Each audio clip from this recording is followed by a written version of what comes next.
he's thinking of the future. Bernard, you thought you had a premonition of the fight turning out this way. What did you see in Pavlik that made you think this could happen? Well, styles make fights, Larry. First, I'd like to say hello to my friends at Miami at the Blue and Green Diamond. Also, Obama, I know you're watching, you and your wife. Next president, thank you, man. And everybody at Germantown and North Philly, love y'all, man. Philly in the house. The Phillies gonna win the championship. Larry, I felt good. I told Kelly Pavlik he's a great fighter. I said it before and I said it after. I'll tell you, no one's gonna beat this guy at 60. And, you know, I knew that my style and my quickness is underrated, not overrated, but underrated. And I was just looking to lead and then counter and then lead and counter, mix it up a little bit. And I sort of like, I confused him early on, but I mean, he is a heavy-handed puncher. I mean, I felt a lot of his blows. I never got hurt by none of them, but I know to not get hit flush with him because he's like a heavy-handed puncher. Where did the energy come? Affliction, baby, affliction. Where did the energy come to sustain this after the last fight when you looked so fatigued in the late rounds? Where did the energy come to sustain this for 12 rounds? 90% of the media, according to Richard Schaefer, had a poll that I would lose the fight, and a lot believed that I would get knocked out. You know, Larry, you mentioned in your early telecast leading up to this fight, wouldn't move Bernard Hopkins. Yes, I got talent, but it's the naysayers, Larry, and I need them. If I don't have them, Larry, I won't fight to my best ability. I don't know, it sounds crazy, but I need to have people against me. And not that I want it, but as long as I'm in this business of the hurt business, I gotta have it, Larry. Sometimes I pick fights, even with you. Were you trying to make even a bigger statement by stopping him in the late rounds? Yes, because, you know, Larry, I've been playing it safe because of my age, and I feel if I can win it in a driver's seat with the seatbelt on, then why not? But I know what the fans want. They pay me a lot of money to risk myself. You've been on me for years, and justifiably so. I want to pick it up. If I'm going to continue to box again, then another fight or another year, I haven't decided yet till I talk to Oscar and Richard, but you're going to see me stepping it up.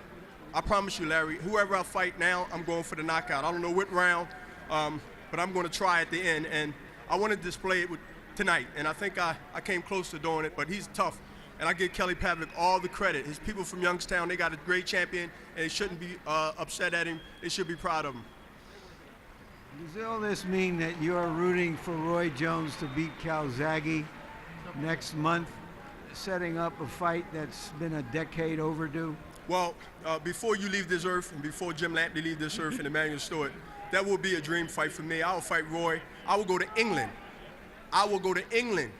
To fight the Welsmen, especially if their dollar is a little higher than ours in America.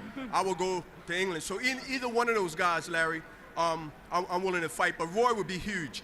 Don't everybody want to see me beat Roy Jones? Thank you, Bernard. Thank you, Larry. Thank HBO, Kerry Davis, Ross, and you. Thank you. And congratulations on a great fight.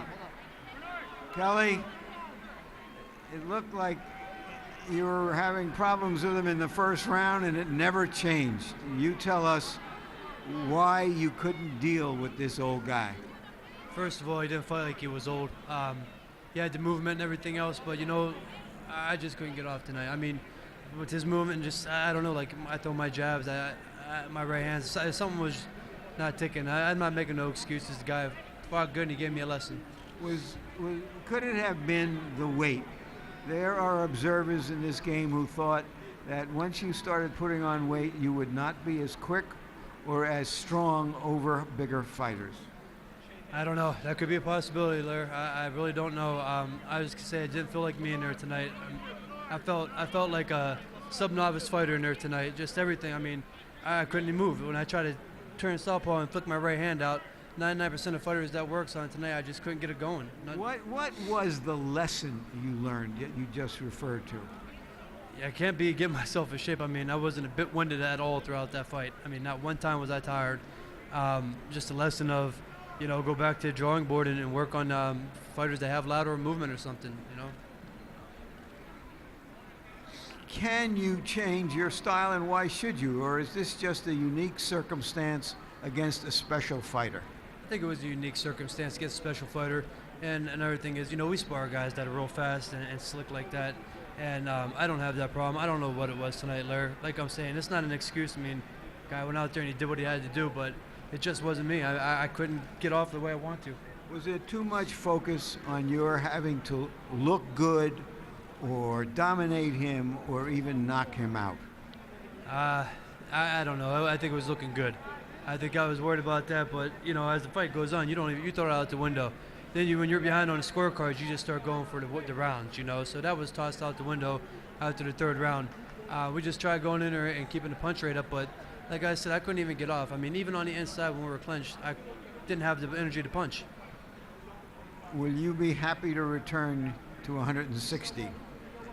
Yeah, definitely. We're definitely going back to 160. We have the titles there, but I ain't done it the higher weight classes either. So, that one, you guys know how I am and how I fight.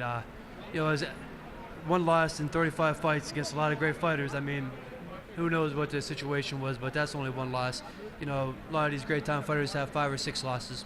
What do you think the reaction in Youngstown will be, where you've had such a great response and so much affection?